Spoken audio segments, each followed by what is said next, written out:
খবর 24 সাথে আপনাকে স্বাগত।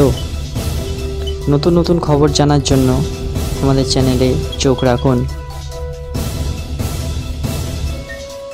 মুর্শিদাবাদে সদ্য গজানো মৌলবাদী সংগঠনের সঙ্গে জেএমবি যোগ। বাংলাদেশ থেকে চোরা পথে এসে সংগঠনের সদস্যদের প্রশিক্ষণ জেএমবির নেতার।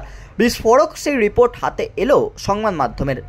জানা যাচ্ছে রাজ্যে জাহা ইন্ডিয়া নামে এক নতুন সংগঠন মাথাচাড়া দিয়ে উঠেছে, যাদের কার্যকলাপ মৌলবাদী সংগঠনের সঙ্গে মিলে যায়। কেন্দ্রীয় গোয়েন্দাদের রিপোর্ট অনুযায়ী এই জাহা ইন্ডিয়ার সঙ্গে জেএমবির জঙ্গি সংগঠনের একটি বৈঠক হয়েছে।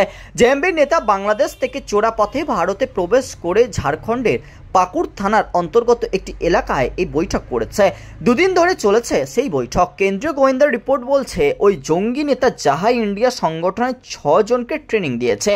সেই প্রশিক্ষণ শিবিরে উপস্থিত ছিল মুর্শিদাবাদের 5 ও উত্তর 24 পরগনার এক নেতা।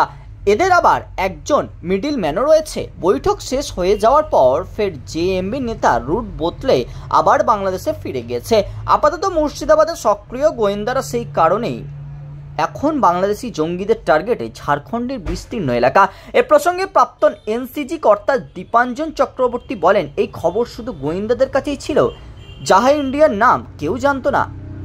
বারবার আমি বলেছি, ভারত বাংলাদেশ মায়ানমারকে টার্গেট করে রেখেছে আল কায়দা। ঝাড়খণ্ডের পাকুড় থেকে যিনি নির্বাচিত হয়ে লোকসভায় গিয়েছেন, সেই নেত্রীর স্বামীকে দেশ বিরোধী কাজের জন্য গ্রেপ্তার করা হয়েছে। আসলে এইগুলোই হলো জমি দখলের প্রক্রিয়া। এভাবে বিনা রক্তপাতে ভারত দখল বা জমি দখল করে ওরা, তারপর অনুপ্রবেশ ঘটিয়ে পুরো ভৌগোলিক অবস্থার পরিবর্তন করে, তারপর সেখান থেকে আবার জনপ্রতিনিধি নির্বাচিত হয় এবং দেশের লোকসভা বা বিধানসভায় যায়। ব্যুরো রিপোর্ট, খবর 24/7।